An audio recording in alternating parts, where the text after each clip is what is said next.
Ketika katanya menjadi sebuah kebenaran dan menyebar seperti virus.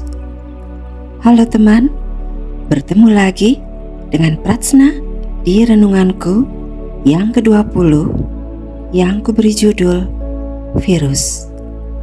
Seperti biasa, aku awali dengan sebuah cerita pendek yang berjudul Sop dari Sop Ayam. Nasruddin dikunjungi oleh saudaranya yang menghadiahkan seekor ayam. Nasruddin memasak ayam itu lalu menyuguhkan kepada tamunya. Kemudian satu demi satu mulai berdatanganlah tamu-tamu. Masing-masing berkata bahwa ia sahabat dari sahabat dari orang yang menghadiahkan ayam kepada Nasruddin. Tentu saja tamu-tamu itu berharap dijamu dan diterima dengan baik atas dasar ayam tadi. Akhirnya Nasruddin tidak tahan lagi. Pada suatu hari, seorang tak dikenal datang lagi ke rumah Nasruddin dan berkata, "Saya ini sahabat dari sahabat saudara Anda yang dulu pernah memberi seekor ayam." Dan seperti yang lain-lain, ia terus duduk sambil mengharapkan dijamu. Nasruddin pun menempatkan sepinggan air mendidih di hadapannya. "Apa ini?" tanya tamu itu. "Ini adalah sop dari sop ayam yang dihadiahkan kepadaku oleh saudaraku," jawab Nasruddin. Dari cerita tadi, Pratsna menangkap sebuah gerakan yang begitu cepat menular seperti virus. Apa maksudnya, Pratsna? Teman, kau tentu pernah sakit karena virus, bukan? Masih ingat virus corona atau COVID yang begitu cepat penularannya?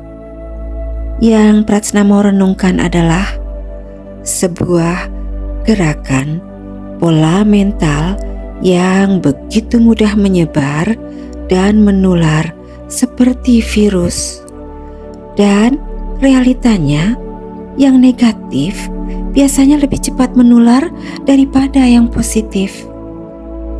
Sebuah gerakan pola mental yang salah lebih mudah menular seperti virus karena berangkat dari ketidaksadaran. Mengapa lebih mudah? Karena ketidaksadaran tidak butuh berpikir. Tidak perlu kita kunyah ide atau gagasannya. Sementara pola mental yang datang dari kesadaran butuh berpikir. Butuh untuk kita olah dulu setiap informasi yang kita dengar sehingga berbuah kesadaran. Ini terjadi dalam keseharian kita, bukan? Bukankah hoaks atau gosip lebih mudah menyebar daripada informasi yang berbasis kebenaran? Dan yang paling berbahaya adalah propaganda yang dimanfaatkan hanya untuk kepentingan pribadi, kepentingan individu atau kelompok tertentu, bukan untuk kemaslahatan bersama. Maka dari cerita tadi, ada dua pola mental yang salah dalam meresponi kebenaran menurut Pratsna, yaitu pertama, pola mental Nasruddin sebagai penyedia informasi, dan kedua, orang banyak sebagai agen penyebar hoaks atau gosip? Yuk kita bahas. Awalnya, Nasruddin menyediakan sop yang sungguh-sungguh otentik dan enak. Tetapi pada akhirnya Nasruddin hanya menyediakan air panas biasa yang diberi label sop yang enak. Ini menunjukkan bahwa untuk menjadi otentik dan terus berjalan dalam kebenaran tidaklah mudah. Distraksi yang datang dari egoisme manusia berupa kepentingan dan keserakahan bisa mengubah sebuah tujuan yang tadinya benar dan idealis menjadi hanya berbasis kepentingan eksklusif. Contohnya, di aspek politik, ketika janji-janji saat kampanye yang pada ujungnya tinggal janji saja. Di aspek industri, ketika sebuah produk yang saat launching pertama begitu bagus, tetapi setelah menyebar, kualitas produk malah menurun bahkan zonk. Dan di aspek rohani pun terjadi, teman. Ketika sebuah kebenaran diolah dan dimanipulasi menjadi marketing spiritual hanya untuk menambah pengikut, sehingga makanan rohani yang disediakan justru makanan rohani yang memperbesar ego manusia. Bukankah ini berbahaya?